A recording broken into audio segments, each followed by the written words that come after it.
So here we are, the first holiday season without Sears. Up until this year, I thought they could still pull it out. Full disclosure, I'm a Gen Xer. I didn't shop at Sears. In fact, I can only remember buying one thing there my entire life, and I'm 50. That means, assuming I'm representative of the class, baby boomers carried Sears into their 70s and 80s, and it died with them. But since the baby boomer generation had so many numbers, with so much relative wealth, even with almost no new customers, Sears thrived in the 1990s. As I was growing up, Sears was a dominant retailer in the US. At their height, they sold the same inflation-adjusted amount as Amazon sold last year, and half what Walmart sold. This year, we have seen the absolute worst our American society has to offer. People starving, dying of communicable diseases, rioting on the streets. You'd have to go back 120 years to see the fabric of our nation so torn. Back during the days when Sears reigned supreme, we were more innocent. There was the phone company, the government, and Sears. Sears was almost a verb. But Sears, unlike the Amazons and Walmarts of today, wasn't trying to sell everything. Sears never sold food. They sold soft lines, clothing, makeup, and the like, but never that much. In fact, a tiny amount compared to other retailers. Sears, even when selling an inflation-adjusted amount about the same as Amazon sold last year, existed in a very healthy, competition-heavy retail environment. Now let's look at the numbers. Last year, Amazon employed 0.3% of the American workforce, Walmart about 0.5%. At its height, Sears employed 1.9%. In fact, there was a time when 20% of all Americans would have worked at Sears at some point in their lifetimes. Those are staggering statistics. Nothing else even comes close. There are some statistics we can never really know, but in the late 80s, the number of radio ads for Sears was about the same as all car insurance companies combined today. Sears owned Allstate, Prodigy, the Discover Card, Budget Car Rentals.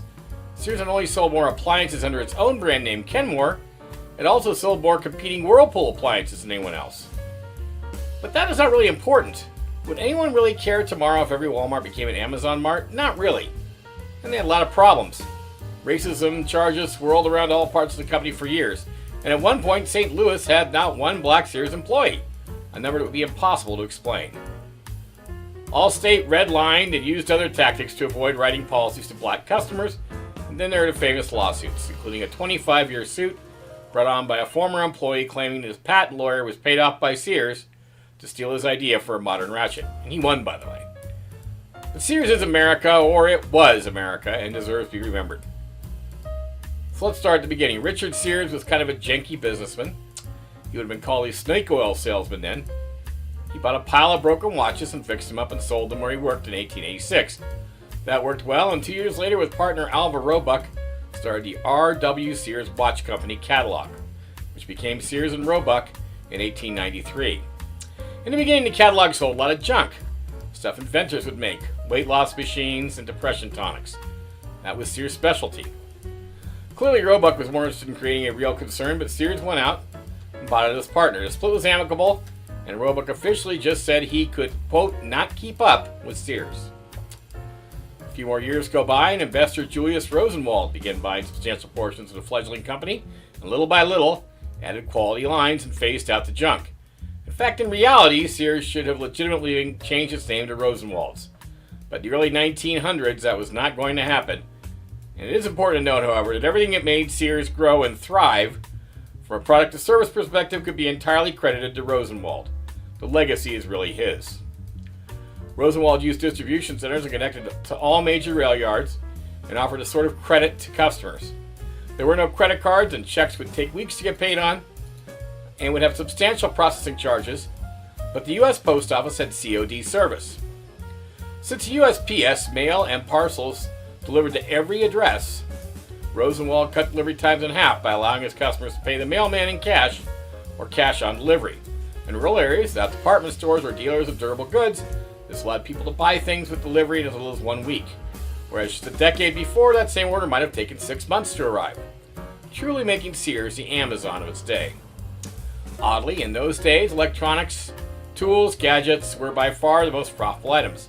Soft lines, as we know them now, were really a sideline.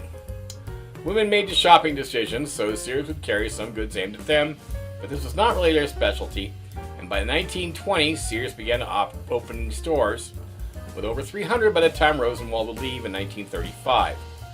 Sears' reputation for selling quality products, really good quality products, and this was important since the mail-order customer in South Dakota needed that tool to work and work well. Sears had crazy liberal return and warranty policies. For example, Sears had a lifetime warranty on its tools that would allow the buyer to get a replacement or credit towards the purchase of a new tool. This is on all of its tools. If you had a wooden hammer that your dad gave you, you could just go to any Sears and get a replacement. No questions asked. In fact, they were glad to see you. Sears set the standard for the national customer-focused approach. It's been so successfully copied over the years. Radio Shack, Nordstrom, and Costco, to name just a few, copied Rosenwald's policies. Walmart, in fact, would overtake Sears in late 1989 as the #1 retailer, but only after copying these policies. Sears sold a 10,000-piece prefab home kit. These were very popular up until the Great Depression, and it made that business untenable. But it wasn't just a home. How about an outbuilding for the farm or a new Ford car? All of this could come to you COD from Sears. And that was the other thing Sears had, cash, and a lot of it. Enough to carry the sale from order placement until the COD payment from the post office. Enough to pack regional distribution centers that were so big they housed entire hospitals inside them. That's right, if you got injured on the job, you'd stay at work until you recovered. But things changed. The Great Depression brought about great challenges for the chain. The hospital shifted during that time from all catalog to about 50-50 catalog retailer, and the soft lines began to make a majority of their sales, as they could get clothes, makeup, and housewares far cheaper than their competitors. Other catalog companies like J.C. Penney and the Chicago-based Montgomery Ward were almost all soft lines, and this gave them an advantage at a time when everyone else was broke. But Sears had so much cash and such a stellar reputation they were impossible to compete with. Other department stores would stick to selling things Sears was not interested in selling, like white-collar clothing and furniture. Below Sears, there were the Five and Dimes. Five and Dime was a generic name for what prior to that was known as a dry goods or general store. Woolworths was the name brand here everyone recognized. Sears would only compete in areas it knew it could win. In the mid-40s, Sears had grown to 600 locations, but had a big problem. It owned millions of acres of land, and most assumed to be the biggest property owner in the nation, and had the best distribution, but for a rail-based economy. About half their stores were just catalog showrooms and didn't carry anything. And all of them were right smack dab in the middle of the central business district in every town in America. But again, Sears had a lot of money. Anticipating the growth of suburbs after World War II, Sears changed its entire distribution model and figured out a way to at least make a cut on everything it didn't sell. Taking almost entirety of Sears' assets, a new company named after the company's line of home heating products, HomeArt, began to build its own shopping malls.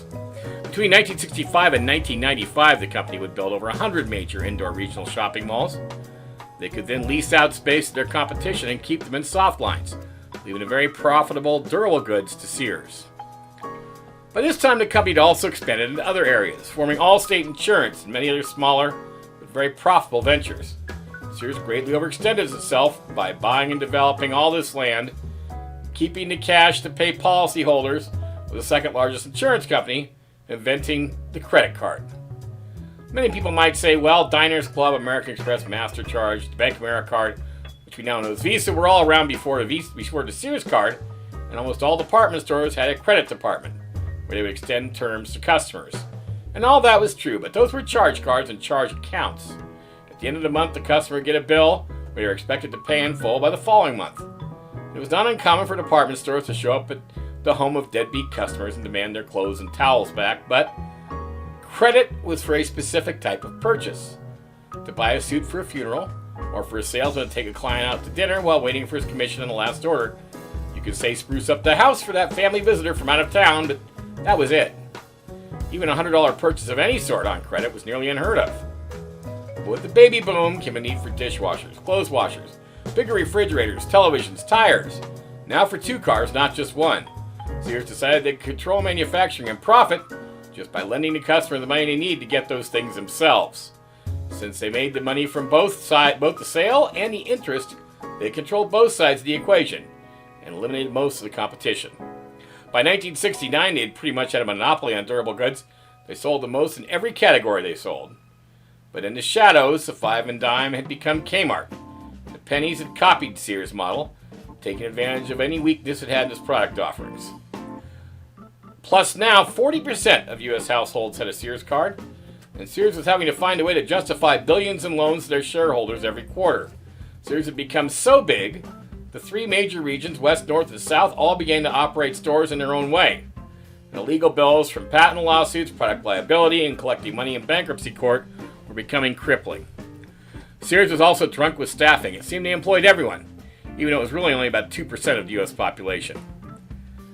The 110-story Sears Tower, completed in 1974, wasn't even large enough to house all their corporate executives. They actually had to have office parks in addition to that to house them. And they were carrying as much debt in the Sears card as they sold. All of this would work except sales began to slip. They actually slipped a lot. So much so that senior executives of the company conspired to hide the resulting losses and began rolling sales of insurance policies and income from the stock brokerage Dean Witter into their quarterly reports. By the end of the 70s, the writing seemed to be on the wall for Sears, but it wasn't. Banks were all too happy to cover the debt portfolios, interest rates were at an all-time high, and no one was borrowing from them anyway. The gas crisis shifted the public's attention back to their homes, and that heavily favored Sears, in much the same way Home Depot and Lowe's thrived in the recent pandemic. Allstate and Dean Witter were becoming cash machines, making Sears a retailer far more than they could ever imagine it would be years before. In the ensuing years, Sears doubled down on the strategy, the Discover Card and online service prodigy. They also began a home services division for siding and windows and the like, and began selling overpriced extended warranties. They also set up sales incentives at their automotive centers to get employees to recommend unneeded services, a practice for which the state of California would prosecute them. Without the quality backbone of great products and great services being at the forefront, Sears rapidly began to decline. Also, they were bucking up against the budget and pocketbook of the average consumer, who were keeping their stuff longer, making the cycle hard to predict, and resulting in aging, unappealing inventory. Within a few years, interest rates would decline, and based upon their success with Sears, major banks began backing competitors. But still based solely on its store sales, they sold almost exactly what an inflation adjustment Amazon sells today, and about half what Walmart sells, with almost 10 times the profit margin. By 1990, Walmart had caught up with and surpassed Sears. Hallmark malls were beginning to lose money and being sold off quickly, and finally, when I think was really their death blow, they sold their credit portfolio to Citibank for about $5 billion, which they then reinvested in covering store losses and crazy recovery schemes. Of course, Dean Witter was also purchased, and Prodigy went back to the original partner IBM. Allstate was spun off so as not to get caught up in the Sears undertow everyone knew was coming. In the end, it was a lack of soft lines that really got Sears. They waited until the early 90s to accept any card except their own. Most clothing by then was being bought on credit. Macy's had really locked in the higher-end soft lines, and TJX Corporation, consisting of stores like Marshall's, was killing them on the low end. Stein Mart, TJ Maxx, and Marshall's would place their stores right next to Sears, and essentially become that store's clothing and housewares department. Maybe the internet.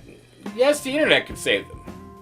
Just 1 year after they closed catalog operations, and a year before the start of Amazon, Sears took the internet in a big way. The logic was this: if I had a choice with 6 refrigerators in a store, and I could have 100 online, customers love choice. Choice equals value. And that logic turned out to be 100% true, but for soft lines. For durable goods, even today, they're a brick-and-mortar purchase, and this was all Sears really had to offer. By the time Sears merged with their old competitor Kmart in the mid-90s, it just created exactly the wrong combination of synergies. Little by little, the assets were picked apart, and by the new century, Sears was on life support, losing money in all but 2 years of the next 2 decades. Sears Canada, which had a similar story, closed in early 2017, all stores in a single, dramatic day. But there's a silver lining here for Sears. Sears Mexico and a handful of other countries are doing great. Their financing model that carried Sears here is still making them tons of profit. Craftsman will also never die. That tool company that once built Sears is building Lowe's today. And it must be said that Sears did die with far more grace than others at the same time. Sure, they owe a lot of people money, but they have done their best. Most employees got some of their pension and some of their medical benefits, something denied to JCPenney's employees, even as they stay open. With only 30 stores left open as I'm making this video, it's time to say goodbye and make this a requiem. My first dress and my first doll, my first trip down to the mall, the first step in high heels, my shiny red set of wheels. You were the first place a child tried, 'cause just like me, you had a playful side. The first meal I ever made, and every time I drew the shades from the first seed that I sowed, we turned a house into a home. You were the first place a young wife tried, 'cause just like me, you had a warmer side. As I grow up, you grow too. As I look now, you look new. I'm coming on the sweet ride, all the way to your soft side. You'll be the first place I'll always try, 'cause just like me, you have so many sides.